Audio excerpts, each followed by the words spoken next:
நிறைய பேர் கேக்குறாங்க, வர்றதுனா வர வேண்டியதானே, ஏன் நீங்க மக்கள் கிட்ட கேட்டுட்டு இருக்கீங்கன்னு. மக்கள் தீர்ப்பே மகேசன் தீர்ப்புன்னு எதுக்கு சொல்லியிருக்காங்க. சோ நீங்க ஏன் கேக்குறீங்கன்ற கேள்வி கேக்குறீங்கல்ல, உங்க விருப்பம், நீங்க கேளுங்க.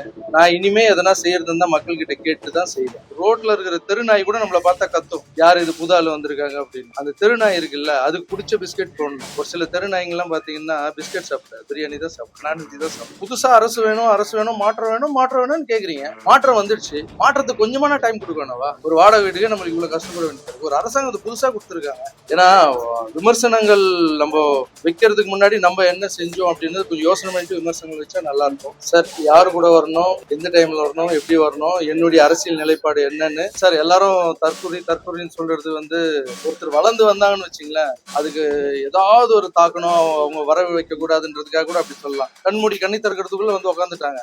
சோ அது தற்கொலை இல்ல சார், தாவேக்காவின் நம்புது. கையை இப்படி வச்சு அடிக்க வேண்டியது, அடிச்சிட்டாங்க. அது ஏதாவது ஒரு காரணம் இருக்கும். அம்மா வந்து உட்காந்து பேசிட்டு இருக்கிறவங்க வேணுமா இல்ல செயல்படுறவங்க வேணுமா, நீங்க தான் டிசைட். நான் வரலாமா வேணாமான்னு கேட்டதுக்கு லைட்டா அடிக்க ஆரம்பிச்சிட்டாங்க, ஸ்மெல் எல்லாம் வருது. இதுக்கப்புறம் இங்க வந்து பணம் சம்பாதிக்கணும், இல்ல இது வந்து பதவியில உட்காந்துக்கணும், அதுக்கெல்லாம் வரல சார். எனக்கு தெரிஞ்ச ஒரு 100 மாற்றுத்திறனாளிக்கு பண்றேன்னா அங்க வந்து லட்சம் மாற்றுத்திறனாளிக்கு பண்ணுவேன் சார். வாழும்போது மனுஷன் எப்படி வாழ்ந்தான் எப்படி செத்தான்றது தான் சார். நான் சாகும் போது ஊரே அழும் சார். முதல்ல எல்லாருக்கும் நன்றி தெரிவிச்சுக்கிறேன். ரொம்ப ரொம்ப தேங்க்ஸ் வீடு தேடி வந்ததுக்கு. நான் ஒரு வீடியோ போட்டிருந்தேன், அதுல இவ்வளவு நாள் நான் சர்வீஸ் பண்ணியிருக்கேன், என்னுடைய வாழ்க்கையில எப்படி அரசியல் வந்தது, இதெல்லாம் நீங்க வீடியோல பார்த்துருப்பீங்க. அரசியலுக்கு வரலாமா வேண்டாமா அப்படின்னு நான் மக்கள் கிட்ட கேட்டிருந்தேன். நிறைய கமெண்ட்ஸ் பார்த்தேன் நான்.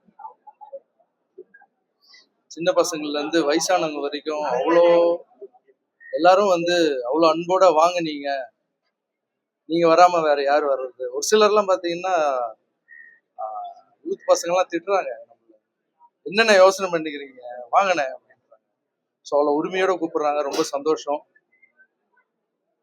நான் ஒரு முடிவு எடுத்திருக்கேன், அது வந்து இன்னும் கூடிய சீக்கிரத்துல என் எல்லா ரசிகரையும் கூப்பிட்டு எங்க அம்மாவை அந்த ஸ்டேஜில் உட்கார வச்சு அந்த நல்ல முடிவை சொல்லலான் இருக்கேன்.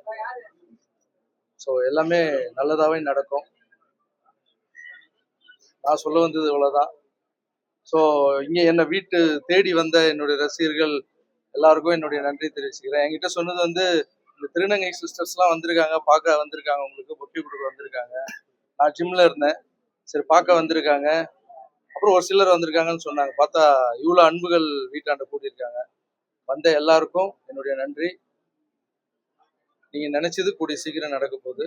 தேங்க்யூ. நீங்க என்ன கேள்வி இருந்தா அரசியல்ல சார், நீங்க அரசியலுக்கு வரப்போறீங்களா இல்லையா, இதை முதல்ல தெளிவுபடுத்தணும்ன்றது மக்கள் எதிர்பார்க்கறாங்க சார்.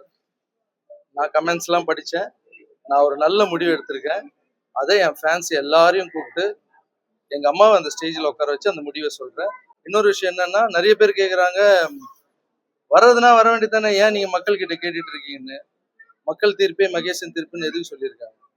அப்புறம் ஒரு சிலர் கேட்க மாட்டாங்க மக்கள் கிட்ட, நான் கேட்பேன். அது என்னுடைய ஐடியா, நான் என்ன நினைக்கிறோன்னு அப்படிதான் வாழ முடியும். மற்றவங்க என்ன சொல்றாங்களோ அதுக்கேற்ற மாதிரி வாழ முடியாது. புரியுதுங்களா? மக்கள் கிட்ட ஏன் கேட்கணும்? இவ்வளவு நாள் வீட்டுல அம்மா கிட்ட கேட்டோம், என் தம்பி கிட்ட கேட்டோம், எல்லா உறவுகிட்டையும் கேட்கிறோம். ஸோ தாய்க்கு நிகரான்னு நினைக்கிற என்னுடைய மக்கள் கிட்ட கேட்கறதுல என்ன தப்பு? இவ்வளவு நாள் என் கூட டிராவல் பண்ணி வந்திருக்காங்க என் ரசிகர்கள். அப்புறம் திருநங்கை தங்கைகள் கூட நேற்று பேசினேன், என்னுடைய மாற்றுத்திறனாளிகளாலும் கூட பேசினேன். எல்லாருக்கும் பேசி ஒரு வார்த்தை கேட்கறதுல அவங்களுக்கு மரியாதை கொடுக்கறதுல என்ன கெட்டு போகுது? ஸோ நீங்க ஏன் கேட்குறீங்கன்ற கேள்வி கேட்குறீங்கல்ல, அது உங்க விருப்பம், நீங்க கேளுங்க. நான் இனிமே எதனா செய்யறதுன்னா மக்கள் கிட்ட கேட்டு தான் செய்வேன். அதுக்குன்னு சின்ன சின்ன விஷயம்லாம் இல்லை, ஏதோ ஒரு பெரிய முடிவு எடுக்கணும்னா மக்கள் கிட்ட கேட்பேன். இது ஏன் ஸ்டைல். ஆல்ரெடி நீங்க அரசியல்ல இருக்கிறதா தான் நாங்க புரிஞ்சோம். இந்த ஒரு மாசம் தாவேகா அரசு எப்படி மதிப்பிடுறீங்க, அவங்களோட செயல்பாடுகள் எப்படி இருக்கு? புரியல சார். தமிழக வெற்றி கழக அரசு, விஜய் தலைமையிலான அரசு ஒரு மாசம் கடந்து இருக்கு, முடிச்சிருக்காங்க. அவங்களுடைய செயல்பாடுகள் எப்படி இருக்குன்னு பாத்தீங்க, எப்படி மதிப்பிடுறீங்க? இந்த ஒரு மாசமா நான் பார்த்துட்டு தான் சார் இருக்கேன். இந்த அரசு வந்து என்ன பண்றாங்க, அவங்களுடைய செயல்பாடுகள் எப்படி இருக்குன்னு தான் உங்களுடைய கேள்வி. என்னை பொறுத்த வரைக்கும் ரொம்ப நல்லா இருக்கு, சூப்பராகவே இருக்குன்னு சொல்லலாம். அதுக்கு முக்கியமான காரணம் என்னன்னா, ஒரு விஷயம் என்ன ரொம்ப இம்ப்ரெஸ் பண்ணுச்சு. கோவில் முன்னாடி இருக்கிற மதுக்கடையை மூடுறதுன்னு, ஸ்கூல் பசங்க ஸ்கூலுக்கு முன்னாடி மதுக்கடையை மூடுறதுன்றது எனக்கு ரொம்ப பிடிச்சிருந்தது. அப்புறம் இந்த கல்வித்துறை அமைச்சர் அவருடைய நடவடிக்கை, அப்புறம் அறநிலைத்துறை அமைச்சர் அவருடைய நடவடிக்கை இதெல்லாம் வீடியோல பாக்குறோம். உங்களை மாதிரி தான் நானும் பார்த்துட்டு இருக்கேன். ஸோ அவங்களுக்கு கொஞ்சம் டைம் கூட தேவைப்படுது சார். இப்போ நம்ம ஒரு புதிய ஏரியால போய் நம்ம ஒரு வாடகை வீட்டுக்கு போறோம்னு வச்சுங்களேன். அந்த வாடகை வீட்டுக்கு போனவொடனே வீடு பார்க்கும்போது நல்லா இருக்கும் சார். ஓனர் கீ கொடுப்பாரு. வீட்டுக்குள்ள போனாதான் எங்க பைப்பு சரியில்லை, எங்க ஃபேன் சுத்தல, எந்த இடத்துல வந்து பெயிண்ட் அடிச்சு கொட்டுது, உள்ள போன பிறகுதான் சார் தெரியும் நம்மளுக்கு. ஸோ அந்த மாதிரி ஒரு வீட்டுக்கு போறதுக்கே அப்படி இருக்கு. ரோட்ல இருக்கிற தெருநாய் கூட நம்மளை பார்த்தா கத்தும், யார் இது புது ஆள் வந்திருக்காங்க அப்படின்னு. அந்த தெருநாய் இருக்குல்ல, அதுக்கு பிடிச்ச பிஸ்கெட் போடணும்.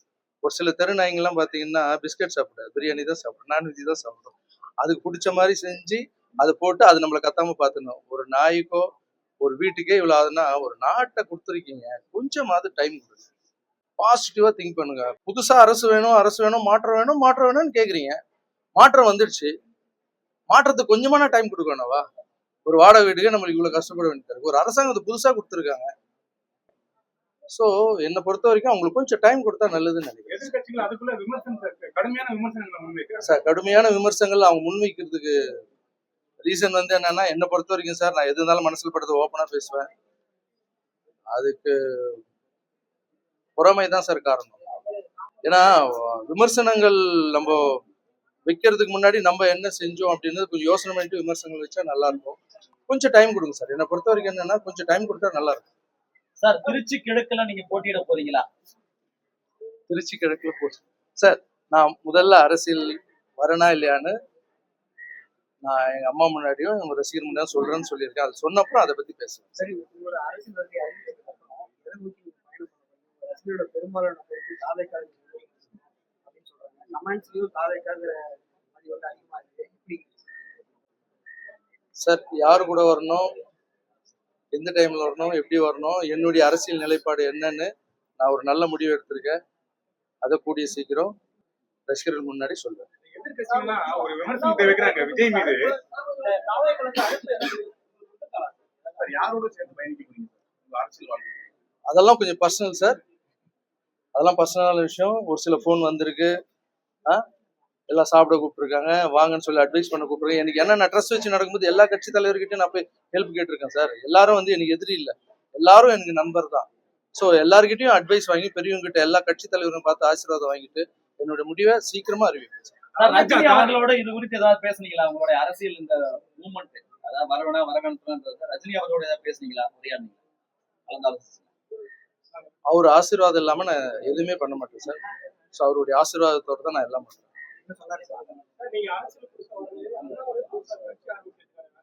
ஏன் சார், புரியல அண்ணாமலை அவர்கள் புதிய இயக்கத்தை தொடங்குறதுக்கு திட்டமிட்டிருக்காரு. அண்ணாமலை யார் வேணா வரலாம் சார், நல்லது பண்ணுறதுக்கு யார் வேணா வரலாம்ல. ஸோ அண்ணாமலை சார் மட்டும் இல்லை, அவர் நல்லா படிச்சவர், நல்ல அரசியல் புரிதல் இருக்கிறவர். ஸோ புது புது ஆளுங்க வர்றது நல்லது தானே sir. All the best. Rajini sir சந்திக்கிறதுக்கு வாய்ப்பு இருக்கா? ஆமா சார், என் முடிவை தெரிவிச்ச அப்புறம் எல்லாருக்கிட்டையும் போய் ஆசீர்வாதம் வாங்கணும்ல. மேடை நிகழ்வு எப்போ எதிர்பார்க்கலாம்? மேடை ஏற்றம் எப்போ எதிர்பார்க்கலாம்?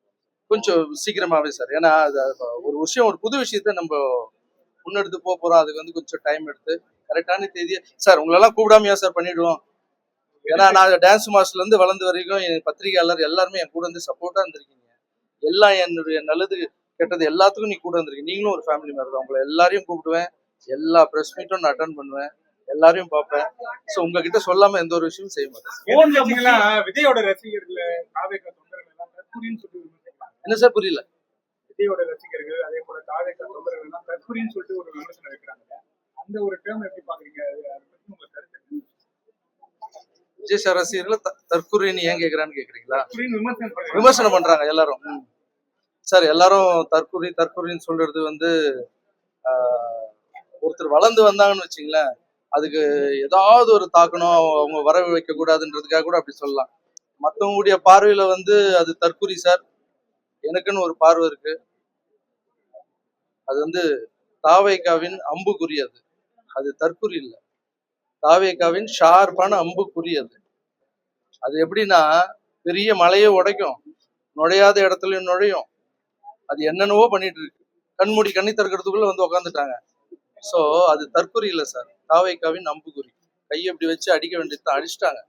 ஸோ அவங்க மேல பொறாமப்படுறதா இல்ல அவங்க மேல பொறாமப்பட்டுக்கிட்டே வந்து தினமும் விமர்சிச்சுட்டே இருக்கிறதுன்றத விட்டுருங்க சார். யாரா இருந்தாலும் அவங்க எப்படி ஜெயிச்சாங்க, நம்ம என்ன பண்ணல, அவங்க என்ன பண்ணிட்டு இருக்காங்க, அவங்கள விட நம்ம எப்படி ஜெயிப்போம், மக்கள் கிட்ட போய் சொல்லுங்க. அவங்க நீங்க என்ன பண்ண போறீங்க, அடுத்து வந்து நீங்க எங்க மிஸ் பண்ணீங்கன்றத போய் மக்கள் கிட்ட சொல்லுங்க.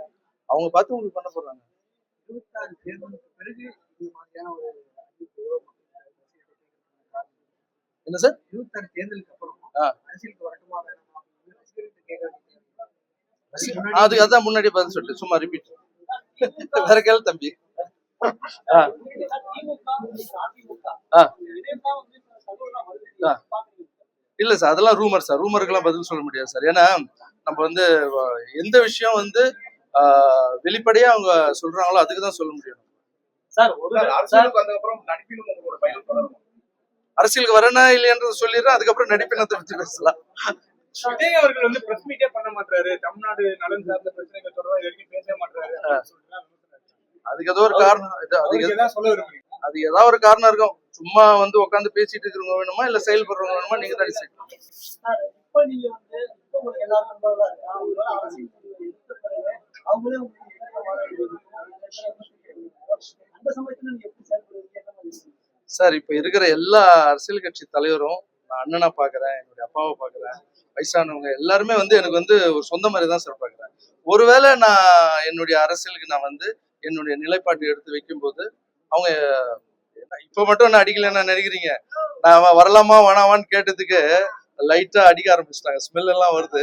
ஸோ இப்போ நான் விஜய் சார் பத்தி வேற பேசியிருக்கேன்ல, இப்போ அந்த அம்புன்னு பேசியிருக்கேன், வாடகை வீடுன்னு பேசியிருக்கேன், இதுக்கெல்லாம் இன்னும் அடிப்பாங்க.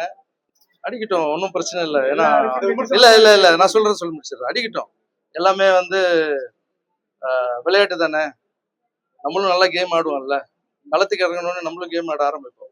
சார், மக்கள் ஆதரவு எப்படி இருக்கும்னு நினைக்கிறீங்க? நீங்க அரசியலுக்கு வந்தா மக்கள் ஆதரவு எப்படி இருக்குன்னு நினைக்கிறீங்க? மக்கள் ஆதரவு நான் சொல்ல மாட்டேன் சார், நீங்களே பாக்குறீங்களே, கமெண்ட்ஸ் போய் பாருங்க.